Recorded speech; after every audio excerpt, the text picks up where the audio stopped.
Hello guys! Once again, this is Kuya Tutus. For today's video, pag-uusapan natin ang tungkol kay GCash. Hirap ba kayong kuhanin ng inyong pera kay GCash dahil sa face recognition error?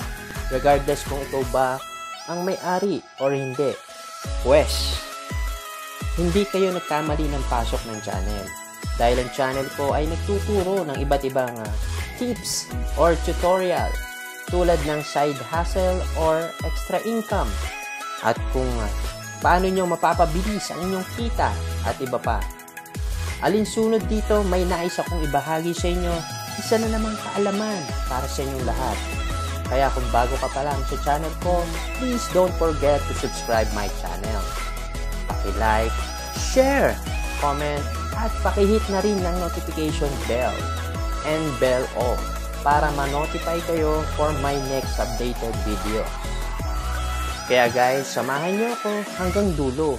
Huwag nyo i-skip ang video. Panoorin at tapusin ninyo para malaman at makita ninyo ang tamang paraan kung paano nyo makukuha ang inyong pera kay GCash.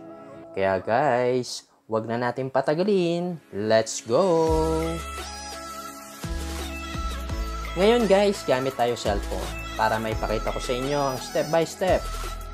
Nga pala guys, ito po ay aking sinubukan muna para makonfirm ko if totoo bang gumagana ang ganitong uri ng tactics bago ko in-upload ang video.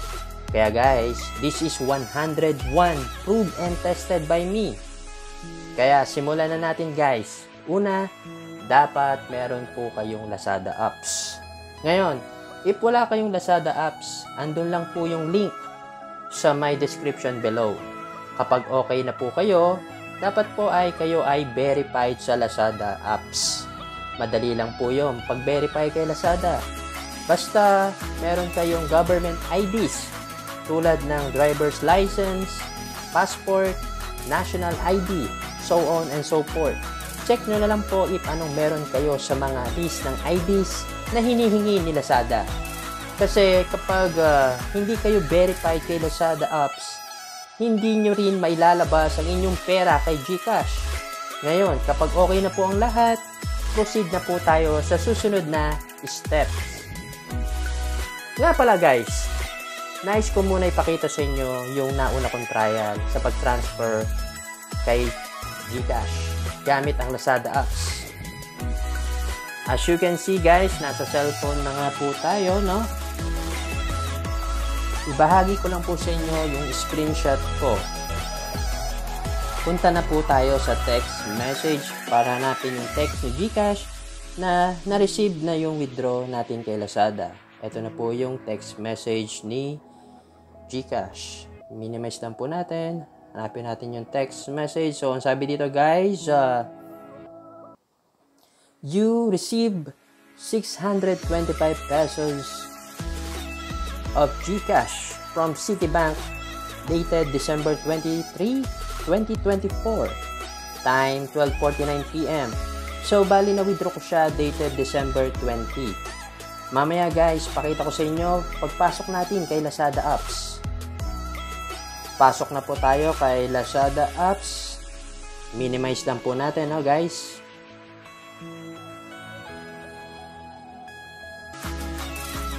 Andito na po tayo sa loob. So, ito na po yung pinaka user interface ni Lazada. Then, tap po natin yung icon sa taas sa my right upper corner. No? Tap lang po natin. Ito po yun. So,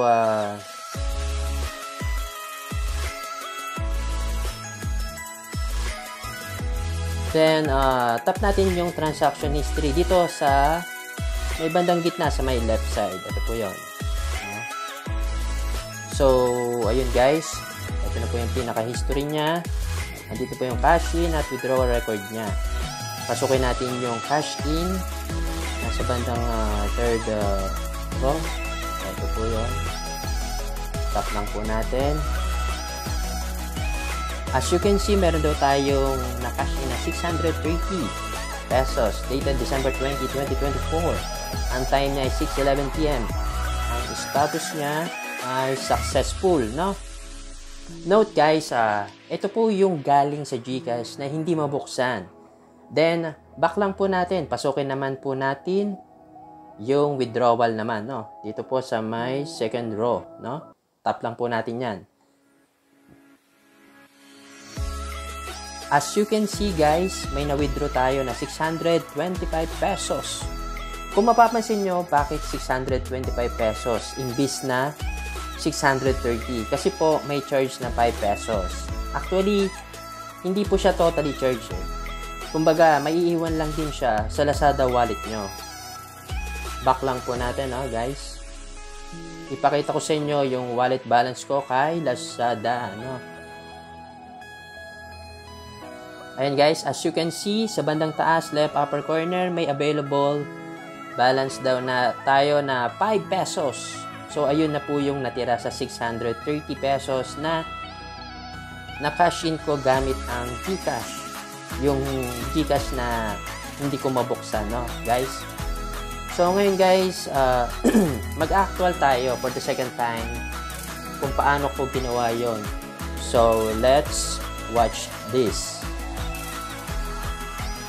So actually guys, naglagay ako ng 30 pesos for the sake of this video presentation doon sa GCash ko na hindi ko mabuksan-buksan, Just because of the face recognition na lagi na lang nag-e-error. Kahit na ikaw mismo na yung may-ari, ayaw ka pa rin kilalanin, Nakakatawa nga So guys, start na tayo, Una, pasok po tayo kay Lazada. So nandito na nga po tayo, Click po natin yung cash in dito po sa may bandang taas, upper right corner. Then, ilagay po natin yung amount na gusto nating ilabas from GCash na hindi natin mabuksan. So, try natin 30 pesos, So, ayun. Kasi, kaya kung bakit 30 pesos? Kasi yun yung nilagay ko sa GCash, for the sake of this video. Then tap natin sa baba yung proceed with 30 pesos, Tap lang po natin yon. Nga pala guys, yung minimum withdrawal dito is 20 pesos pataas. So pasok naman tayo sa minimum. Then tap po natin yung view all cash in methods sa bandang baba po yan, guys. Ito po yan. So ito guys, nakakasunod po ba tayo, Then, hanapin po natin yung GCash. So, ito po yun, si GCash, yung may asterisk sa bandang baba, click po natin siya, Ito po yun. So, ito po yung si, GCash. GCash po tayo, guys. Sa may gitna, then click po sa bandang dulo yung below, Click po natin. So, ayun po. Browse po natin. Then, ilagay nyo lang po yung GCash number. So, click lang po naman natin yung confirm, Confirm natin, So, ayun. Loading. So, ayun na nga po, guys. Ilagay nyo po dito yung GCash number nyo na hindi nyo mabuksan-buksan. So, meaning, yun po yung GCash nyo na may problema sa face recognition, So, click lang po natin yung next. Then, ayun po, So, wait po natin yung ise-send ni GCash na code sa inyong number, Number ng GCash nyo, So, type lang po natin,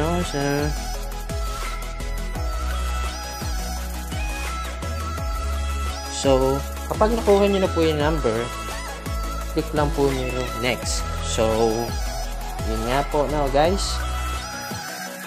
Type nyo lang po yung PIN, Pag na-type nyo na po yung PIN, click nyo po yung next, So, ayun na nga po, guys. So, as you can see, ito na po yung pinaka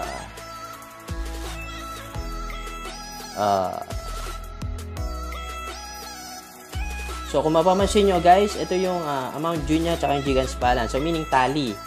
So, yun nga po kasi yung nilagay ko. So, parang for the sake of this video, kaya po ako nag-send ng 30 pesos. Para masundan nyo po yung step by step. So, click lang po natin yung agree, So, ayun na nga po. So, ang nakalagay dito ay, ayun na nga po yung pinaka-details niya. Pay with the GCash Pay Now. So, you're about to discount available. So, click lang po natin sa bandang baba yung pay. PH 30 pesos. No? Click lang po natin yan, guys. So, ayun na nga po. Nag-redirect po siya, guys. Click na po natin yung proceed, no? Unahan na po natin siya.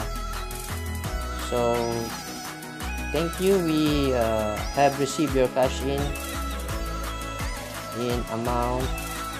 So, done lang po natin na. Done. So, ayun na nga po guys, no? As you can see, yung pinaka-top up natin ay nag-successful. So, meaning, ito kung mapapansin nyo guys, dito sa may, sa bandang gitna, ay, yung current balance niya is 35. Kung maalaala nyo kanina, yung balance natin is 5 pesos. Since nag-withdraw ulit tayo galing do sa GCash na hindi mabuksan-buksan na 30 pesos, kaya nag-add up lang po siya. Kaya naging po siyang 35 pesos. So, back to home lang tayo guys. Click lang po natin. So, ayun. Mapapansin nyo guys dito sa may bandang taas, yung available balance natin is 35. Kanina po ay 5 pesos lang, no? Since tayo nag-cash in through GCash na hindi natin mabuksan-buksan. So, meaning, yung GCash na hindi natin mabuksan-buksan, yung laman niya, nakuha na natin lahat. So, tinatransfer na natin siya papunta dito kay Lazada. So, meaning, ito na po yung kinalabasan niya, no? Guys, ngayon, ang second step naman natin, guys, ay nga pala guys, bago ko makalimutan, inform ko lang kayo, 5 business days nga pala bago nyo ma-receive yung withdrawal nyo. Pero in my case, 3 days lang na-receive ko na yung withdrawal ko dito, guys. Kumbaga, bisitahin nyo na lang, guys, after 3 days or during 3 days. Basta, ang recommend niya is 5 business days, no? So, ganun lang po, kadali, guys. So, proceed na po tayo sa pag-withdraw naman from Lazada apps to GCash ulit. Siyempre, yung paglilipatan nyo ng GCash, yun yung GCash na mabubuksan nyo na. So, yung kumbaga sa yung nabubuksan nyo na po, ha? Hindi na po doon sa dati. Kasi baka mamaya, ang mai-record nyo ay yung sa luma, yung hindi nyo mabuksan. Eh di parang bumalik lang po ulit yung umpisa. So, dapat yung pagtatransferan nyo ng GCash or other wallet method ay nabubuksan nyo po. Yung kaya nyo po makuha yung laman, no? So, in this situation, proceed po ulit tayo sa pag-withdraw dito kay madali lang po. So, ito po yung pinaka-ano niya, user interface. So, pasok lang po tayo sa ating wallet. Click lang po natin itong available balance, no? Tap lang po natin yan. So, ayan na po yung nakalagay, no, guys? As you can see, meron diyang cash in, meron ding withdraw.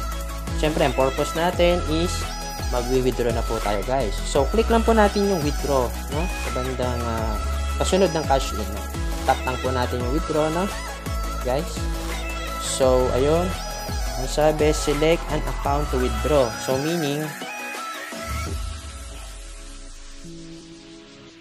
check po natin itong available deposit, no? Kasi dito po siya kukuha ng funds, no?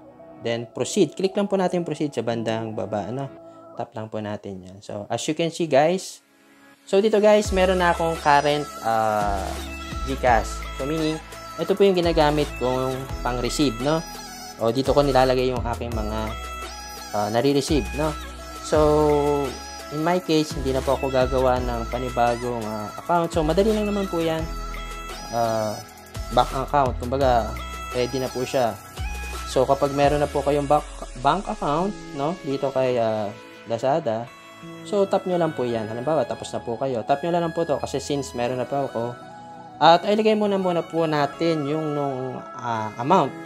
Nakalagay po dito is minimum 20 pesos. Gaya nga po ng sabi ko na may charge dito. Pero try po natin kung i-accept niya. Try po natin withdrawin lahat, no? 35 kasi yun po yung 35 balance natin. Try po natin kung i-allowed ni Lazada wallet. So, ayun. Kung mapapansin nyo dito sa may baba, yung details niya, withdrawable amount is 35. Transaction fee minus 5. So, amount to receive 35. So, try natin kung magpo-proceed siya. So, click continue. So, ayun na nga po. So, yun. As you can see guys, inallowed niya. Siguro baka naawa siya kasi napakaliit niya naman nung withdrawal natin. Siguro pagka medyo malaki yung withdraw natin, saka siya naglalagay ng charge, no? So, ito na nga po, di tamang-tama. At least makukuha natin lahat. Wala na matitira kay Lazada wallet, ano? So, yun na po yung details niya, no, guys? So, confirm withdraw lang po tayo, guys. No? Tap lang na po natin sa bandang baba. So, yun na nga, no, guys? Sabi ay, to protect your account security, we need to verify your identity. Please choose a way to verify, no? Siyempre, tingnan natin kung anong maganda. Siyempre, send code via SMS, no guys? Send lang po natin yung code via SMS. So, as you can see, yun na po yun guys. Go lang po natin. Ayan, verify code. So, click lang po natin yon. So, ayun na nga po guys. So, ang sabi ay verifying request. So, kung mapapansin nyo dito sa may bandang baba, ano, yung amount to receive is 35. Ang sunod niya, request initiation. So, check na po yon. Yung pangalawa, request verification. This process may take up to 3 business days. So, yun nga po guys, no. Magantay pa tayo ng 3 business days. So, ang sunod niya, request approval, no. So, yun guys. Antay-antay na lang po natin, ano. So, ito naman po yung pinaka details niya. So, screenshot ko muna guys para meron tayong